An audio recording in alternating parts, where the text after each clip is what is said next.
Did you know that the partners of snorers lose an average of 1 to 2 hours of sleep per night? That is 28 days, 1 month of lost sleep. And there's a physical toll that is taken on the non-snoring partner. You can have decreased immune function, increased risk of heart disease, diabetes, chronic fatigue, low productivity. The non-snoring partner can have increased anxiety and stress and ultimately depression. But even if you're in a relationship with a snoring partner, there are practical ways to reverse this. You ever go to yourself, oh my God, another sleepless night? And you're not alone about this, because snoring isn't just a snorer problem, it's also a you problem, the person experiencing it. It disturbs your peace, it disturbs your health, and you know it can affect your relationship.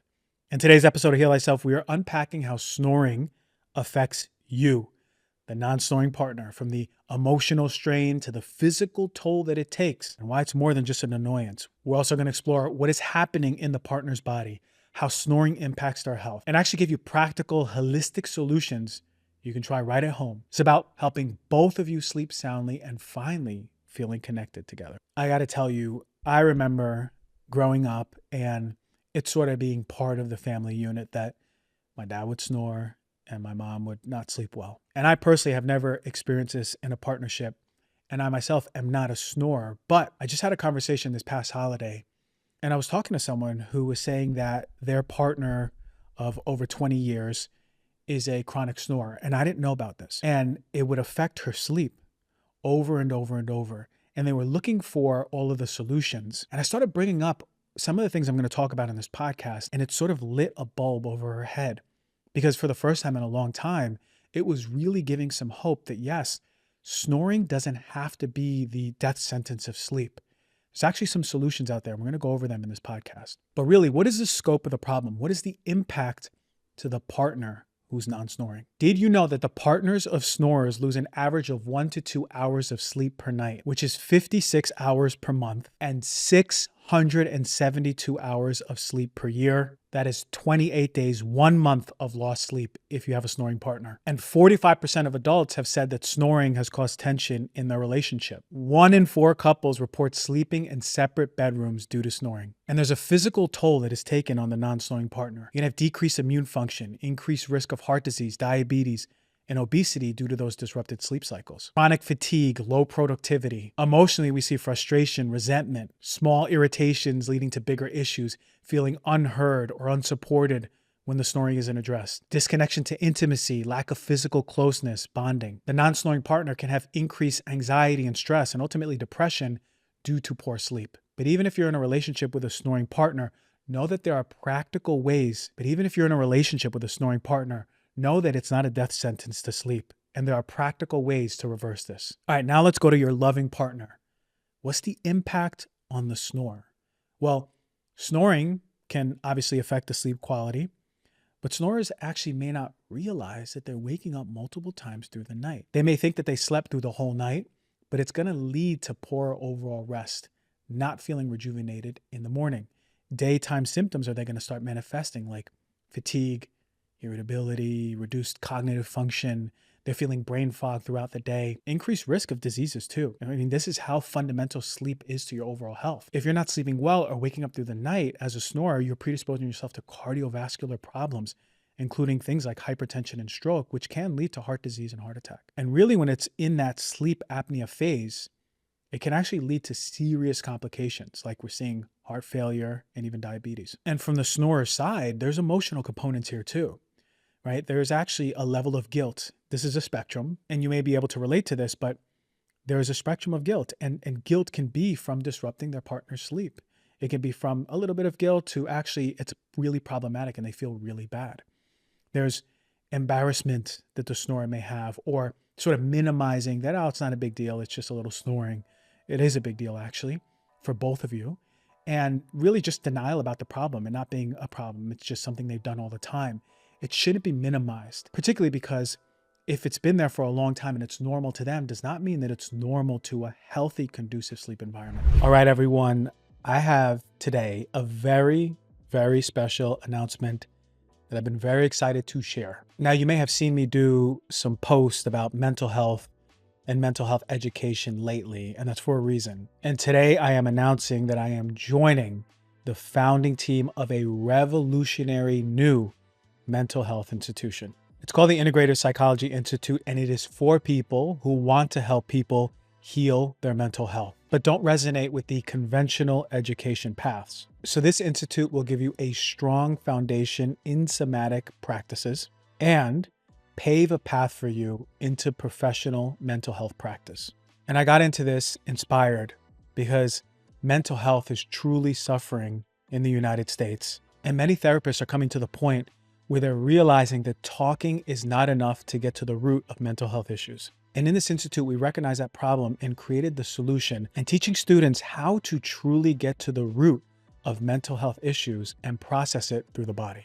And I'm so proud to be part of this because I truly believe it is going to revolutionize mental health in the United States. You're going to see me continuously post and talk about this in the future. And I'm really excited for you to discover what we're doing at the Integrative Psychology Institute. I want to talk to you about something that is crucial for your health, but it is often overlooked. That's proper hydration. It's not just about drinking water. It's about getting the right balance of electrolytes too. That is where LMNT comes in, a longtime partner here at Heal Thyself, because it's one of my favorite electrolytes in the game. I've been loving their electrolyte drink powders that they have out, but they got something new out in the game right now. It's the LMNT Sparkling Drink. It's a bold 16-ounce can of sparkling electrolytes, and it is perfect for those of us who just want to stay hydrated without all the sugar or the caffeine that you're finding in those typical sports drinks. One thing I really love about LMNT is that they're all about optimal health, proper hydration. Their formula is based on research showing that we actually need more sodium than the government may recommend. And LMNT delivers that along with really important electrolytes like potassium, magnesium, without any of the other junk. And what I mean by junk, it's a lot of the sugar. And it doesn't matter if you're an athlete, everyday person like me, right? You just want to feel your best and you got to get proper hydration. It was my first post ever on Instagram about water and hydration. LMNT is the product that has got you covered. It's great at creating that environment in your body that prevents those electrolyte imbalances like headaches, cramps, brain fog that we all experience. So LMNT is offering you, the Heal Thyself listener, a special deal. You get a free LMNT sample pack with any purchase. Head over to drinklmnt.com/DRG. That is DRINKLMNT.com/DRG. If you love the podcast and you want to be down with the Dr. G Heal Thyself community, we give incredible tips every single week on getting a healthier physical, mental, and emotional body. The newest updates of my favorite products, the newest updates of my favorite practices. Stay in the loop by joining the Dr. G community. All you got to do is go to any one of my posts on Instagram and comment the word news. You'll get a DM to join. So actually what happens in snoring, what's happening in the body? There's an airflow obstruction that's causing the tissues in the throat. They begin to vibrate and they're producing that snoring sound, right? And the common causes are the relaxation of these throat muscles during deep sleep. All of us have relaxation of these throat muscles during deep sleep. Oftentimes in the snorer, there's some mechanisms, but that's the first step of that over relaxation coupled with a narrow airway. Now, this could be due to obesity. It could be due to nasal congestion. It could be due to just their anatomy. But understand that there's things like alcohol and other sedatives that actually really further relax the throat muscles. So if you're a snorer or your partner's a snorer, but they're drinking a glass of wine every night, that's a big driver of the snoring. Sleep position. I know that I'm at risk to snore if I sleep on my back. I know it. And I always sleep on my side and I sleep pretty well. But one of the biggest ones that is not being talked about enough is sleep disordered breathing. Snoring can actually be a precursor to obstructive sleep apnea. And we don't want that precursor to drive that expression of that disease because that's when things become really muddy. It's where the airway becomes blocked and it's causing actually the full stopping of breathing multiple times throughout the night. And this obstruction leads to low oxygen levels in the body, disrupted sleep cycles, and increase of all of those health risks that I just spoke about. So what can we do about it? I want you to think if your partner's a snorer, or if you're a snorer and you really want to do something about it, myofunctional therapy, the myofunctional perspective is sort of a root cause solution to this. What are the root causes that are tied to the oral and facial health that is leading to this disordered breathing? Really think about this. Oftentimes, the person who's snoring, they really have poor tongue posture. Their tongue actually falls back during sleep it begins to block the airway. So when the muscles relax and the tongue is falling back in the airway, it's really obstructing that flow of oxygen. And it's leading to a lot of these expressions of snoring, of sleep disordered breathing, where they stop breathing overall. Mouth breathing. This is a big one. It reduces oxygen intake. It leads to the collapse of the airway, the narrowing, so more snoring. And mouth breathing is a major, major one. Aside from being one of the leading causes of why you get cavities, mouth breathing is going to reduce the amount of nitric oxide that is getting into the body. And nitric oxide is really prompting that vasodilation. So you're getting good blood flow, good oxygenation. You're made to breathe through your nose when you sleep. And so mouth tape is fantastic for those who don't have sleep apnea. So you shouldn't be using mouth tape if you have sleep apnea, because when you stop breathing and you have mouth tape on and your body's trying to breathe through the mouth, it can cause some really serious issues. So explore with your doctor. I would actually if you have snoring, get with a myofunctional therapist and really look to see if mouth taping would be indicated for your particular case. Weak jaw and tongue muscles, another big one. They contribute to a lot of this airway instability. And oftentimes it's really a deep anatomical thing like poor jaw development. There's narrow arches, there's misaligned teeth that is causing a reduced space for actually proper airflow. When it comes to myofunctional therapy, if you suffer with snoring, I would absolutely start to explore looking for someone to work with, a myofunctional therapist, to give you exercises. And those exercises are going to strengthen your tongue, your jaw, and your throat muscles. And I'll attest to this. My dad, I got him with a myofunctional therapist, one of the best ones out in LA. His snoring went down. His partner was sleeping better. So this isn't just me talking about theoretical stuff. If you're snoring, look no further than myofunctional therapy. Myofunctional therapy will create the foundation to get rid of that, especially when it's coming from weakness in the tongue or the jaw or the throat muscles. And this isn't something that's just conceptual. This is something that is actually reversing snoring. So if you're a snorer, consider myofunctional therapy. Here's another one. And before I even go into it, where does your tongue lie right now? Close your mouth. Where is it? Is it on the roof of your mouth, suctioning like it's supposed to be? Or is it just kind of hanging down in the middle? Well, myofunctional therapy will actually help with training the proper tongue posture. If the roof of your mouth can accommodate your tongue with spaciousness, then you can learn the proper tongue posture to keep your tongue suctioned up. That's going to be so helpful for your breathing. And this is something that I remember my dad really practicing, is proper tongue posture. And it made one of the biggest changes to his snoring at night. Learning how to not mouth breathe, maybe even wearing mouth tape during the day, encouraging proper nasal breathing. And if it's indicated at night, encouraging proper nasal breathing with mouth tape. And then myofunctional therapy will also help address poor oral habits like mouth breathing or teeth grinding. And overall, it's going to improve the airway tone, the stability. It's going to retrain the muscles to keep that airway open during sleep. But for now, let's get some immediate relief for you, the non-snoring partner, or your partner who's a non-snoring partner. White noise machines.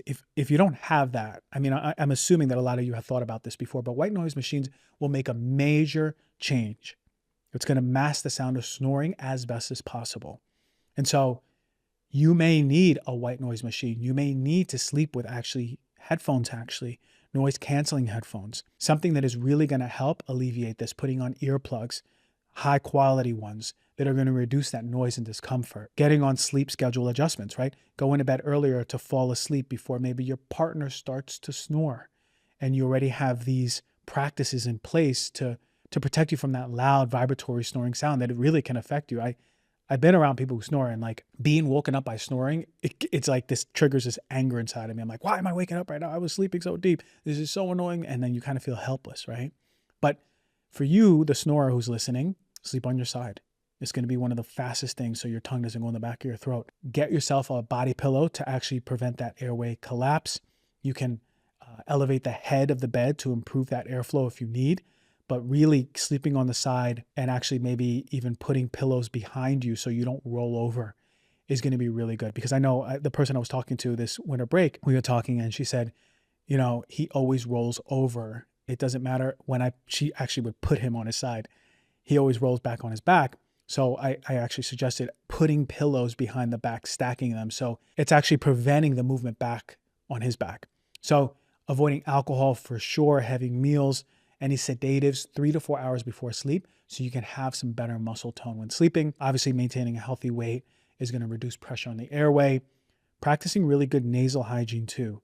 If you're a snorer, think about it. If you close your mouth, are you able to take a really good breath into your nose, right? If not, you may need to start practicing saline rinses, neti pots, clearing that congestion, getting an air purifier for your room, especially if there's dust or dander or mold that is causing an inflammatory response in your body. You may want to sleep with nasal strips that kind of open up those sinuses so you can start breathing better. But really, the holistic long-term solutions are coming from myofunctional therapy, really committing to daily exercises to really get that airway strength. You may need a tongue tie release, right? And your practitioner is going to be able to determine that.